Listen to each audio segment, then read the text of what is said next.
Bonjour les amis, bienvenue sur ce nouveau podcast du site commentphotographier.com. Aujourd'hui, ça va être la sensibilité ISO qui va être un peu notre cheval de bataille, c'est-à-dire de tester son propre appareil photo.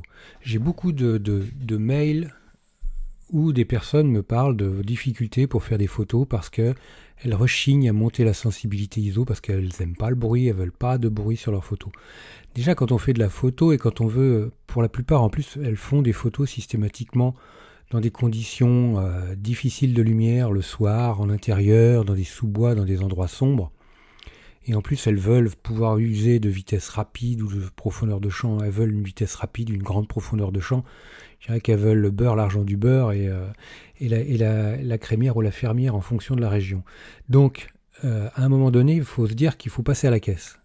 Tout ce que nous donne l'exposition, tout ce que l'on va prendre en termes de rapidité de vitesse et de grande profondeur de champ, il va falloir qu'on le paye. On va le payer par la sensibilité ISO. Donc on va être obligé de monter cette sensibilité ISO. Et comme on le sait, la sensibilité ISO, c'est des problématiques de bruit numérique. Donc on doit être conscient de ça. Alors ce que je vous propose, c'est de tester votre appareil photo au niveau de la sensibilité ISO et de le tester et de voir jusqu'où vous tolérez le bruit que provoque la sensibilité ISO sur votre appareil photo.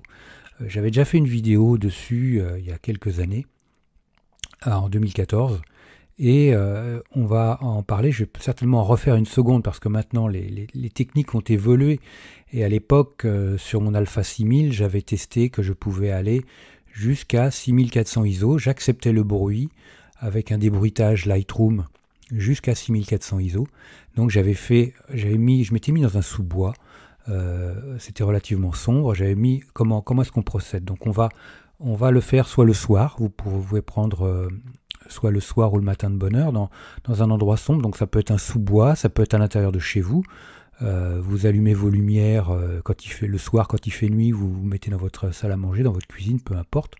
Vous allumez les lumières. Vous allez tester vos sensibilités ISO, prendre un mode, je dirais, semi-automatique.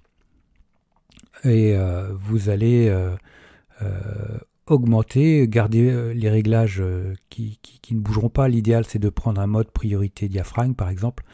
Vous allez utiliser une sensibilité ISO. C'est pas la peine de travailler, de tester les sensibilités ISO les plus basses, parce que vous savez qu'il n'y aura pas grand-chose, mais vous pouvez, par exemple, commencer votre test de sensibilité ISO. Vous faites une photo de toute façon à 100 ISO pour avoir un peu un étalon, on va dire, avec une sensibilité qui va être minime. Donc vous pouvez vous mettre en priorité diaphragme avec un diaphragme à f9 et sensibilité ISO 100, et vous allez voir, vous mettez sur trépied, déclencheur souple, ça c'est vraiment important, et vous faites une photo. À la limite, vous la doublez, comme ça, si jamais il y a un petit souci ou quoi que ce soit, vous avez deux images et vous regardez ce que ça donne. Donc, vous faites une photo à 100 ISO. Ensuite, vous allez monter tout de suite 200 ISO, photo, 400 ISO, 800 ISO, 1600, 3002, 6004. Ensuite, de 6004, vous allez monter à 12008, 12008 à 25600.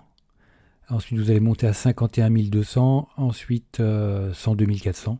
Si vous pouvez aller au-delà, vous pouvez monter jusqu'au maximum de ce que vous propose votre appareil photo, parce que même si vous savez que ça risque d'être pas beau, peu importe, faites-le, utilisez-le. Alors, ce que j'ai pas dit au départ, c'est que ce test-là, vous allez le faire avec des photos en format RAW, parce que c'est dans ce format-là qu'on va pouvoir le mieux travailler le bruit après en post-production. Donc vous pouvez également dans les très hautes sensibilités travailler d'incrément en incrément, de tiers en tiers, c'est-à-dire 25 600, 32 000, 40 000, 51 200, 64 000, 80 000, 102 400, 128 000, 160 000 et 204 800. Moi c'est le max que je peux avoir sur mon Sony. Après bon, on peut aller 204 800 déjà, j'ai jamais testé, hein, bon je vous le cache pas, mais je pense je pourrais le faire, je vais le faire. Et donc vous faites toutes ces photos avec toutes ces sensibilités ISO différentes. Alors ce qui va se passer, c'est que lui, sur des très hautes sensibilités, il va accélérer la vitesse. Bon, ça sera logique, mais bon, après, comme de toute façon, vous êtes sur trépied, il n'y a pas de souci. Puis le soir à l'intérieur avec une lumière artificielle, vous risquez pas de dépasser le 4 millième de seconde ou le 8 millième de seconde avec une sensibilité ISO élevée. Donc voilà, une fois que vous avez votre série de clichés, ce que je vous propose après, c'est d'aller sur Lightroom et soit d'utiliser le débruitage maintenant de Lightroom qui est très efficace. Donc vous en faites un DNG, vous prenez chaque photo de votre série, vous développez un DNG depuis Lightroom, ou alors vous travaillez avec DxO Pure RAW, vous travaillez avec Denoise, c'est-à-dire que vous allez, pour Denoise, vous allez sortir un JPEG avec pas de compression, quasiment, enfin 0, à 100% de sa taille. Vous allez le mettre dans Denoise, comme ça vous allez débruiter votre photo, et puis vous allez faire ça pour toutes les photos, et ainsi de suite. Et vous allez voir après, une fois que vous avez débruité la totalité de vos photos, vous faites le bilan, et vous regardez jusqu'à quelle sensibilité ISO c'est tolérable. Il n'y a pas trop de destruction. Après, ce qui va être bien, ça sera de renommer les photos avec la sensibilité ISO utilisée. Comme ça, pour vous, ça sera plus facile de voir la sensibilité ISO et de pouvoir sélectionner jusqu'où ça peut aller. Aujourd'hui, avec les logiciels de débruitage, on peut avoir d'excellentes surprises. Se dire qu'avant, j'allais pas au-delà de 6004, peut-être que maintenant, je vais aller jusqu'à 25006 ou voire même 51200 ISO. Je ne sais pas. Je n'ai pas fait ce test-là dernièrement, donc il faudrait que je le fasse. Et je pense que je vais le faire, et puis on verra après ce que ça donnera. Mais vous voyez que c'est bien comme ça, ça permet de connaître les limites de son appareil photo. Et de savoir jusqu'où on peut faire des photos. Et après, au-delà, on se dit, c'est pas la peine parce que ça va être de la soupe et je vais pas aimer les photos qui vont sortir. Donc, à la limite, j'en fais pas. C'est pas la peine parce que je sais que ça va être dégueulasse. C'est trop sombre, il n'y a pas de suffisamment bonnes conditions de lumière. Après, il faut être sûr que de toute façon, quand il n'y a pas de lumière, il n'y aura pas de photo, on va dire, efficace, correcte. À un moment donné, c'est compliqué. D'autant plus si on n'a pas de trépied. Donc c'est ça aussi, il y a la contrainte quand on est à main levée.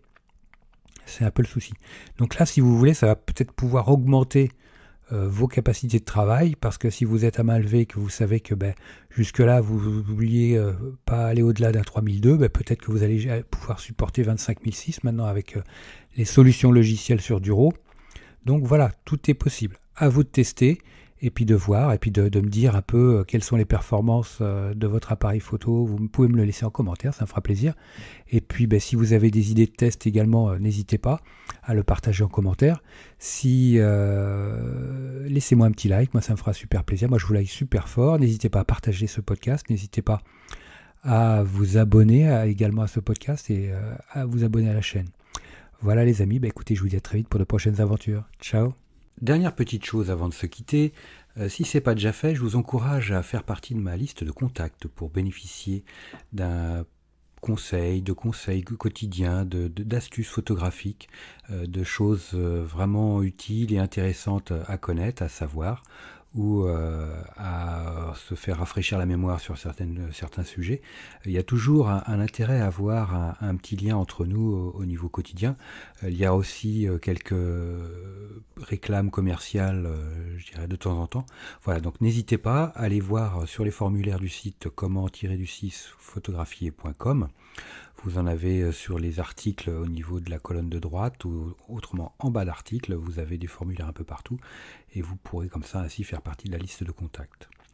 Autre chose également, actuellement il y a 50% de réduction sur toutes les formations du site comment-photographier.com. Donc vous allez sur le site comment-photographier.com et vous allez sur la page formation tout simplement, ou alors comment-photographier.com/formation photo.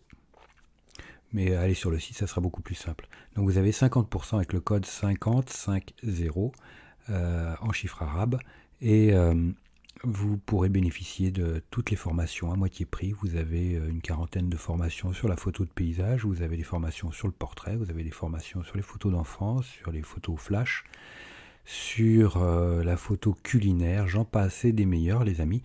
Donc ne vous privez pas, c'est actuellement avec le code promo 50 50%. Voilà les amis, je vous dis à très vite pour de nouveaux podcasts. Ciao.